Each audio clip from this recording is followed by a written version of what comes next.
All right, so that was what we revealed this week. For more on the story, we're joined on the line by our reporter Ayanda Mhlongo. So Ayanda, this family still in limbo. Any developments?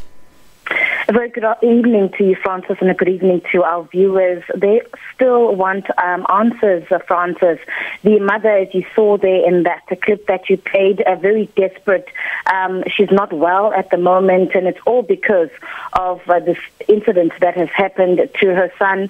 She said that she allowed the authority to take her son because he said to the family that he needed to do what is right.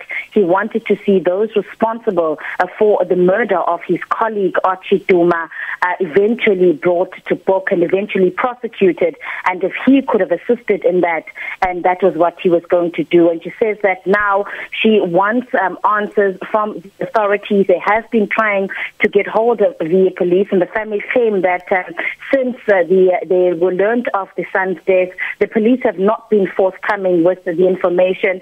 Firstly, as it said there in the insert, was the fact that the time of his death, the family disputing that. They're saying that there's a lot of information that the police are not telling them, and they've appealed now to government, particularly to the Minister of Police, Mr. Begitele, to please intervene in this matter. She wants to see those that were responsible for her son's death brought to court firstly, and hopefully one day also prosecuted for that. And she says also at the moment, Francis, that the family is in fear, having raised this matter, not knowing who is responsible for their son's death. So it's a very, very sad story for the Shoyisa family.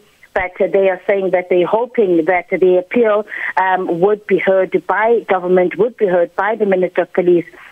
He'll immediately institute an investigation into the death of their son. All right, so we're going to get some analysis on political killings. That's why we're replaying that insert. Just tell us briefly about the case that he was meant to be a witness on.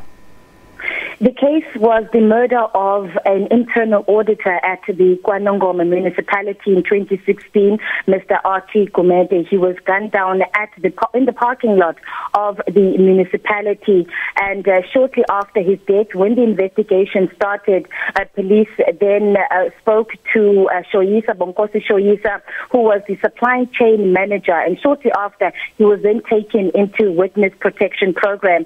The details of what evidence, of course, Shoyisa was going to be bringing forth, we will not know that now, Francis, because of course he has passed away. We understand that because he was he was going to be a key witness in the murder, and you think from 2016 up until now in 2018, he had been kept in witness protection. The trial, as we hear, we understand from the family, was expected to start, in fact, on Monday the 19th, and he was going to give evidence in the next couple of weeks or so.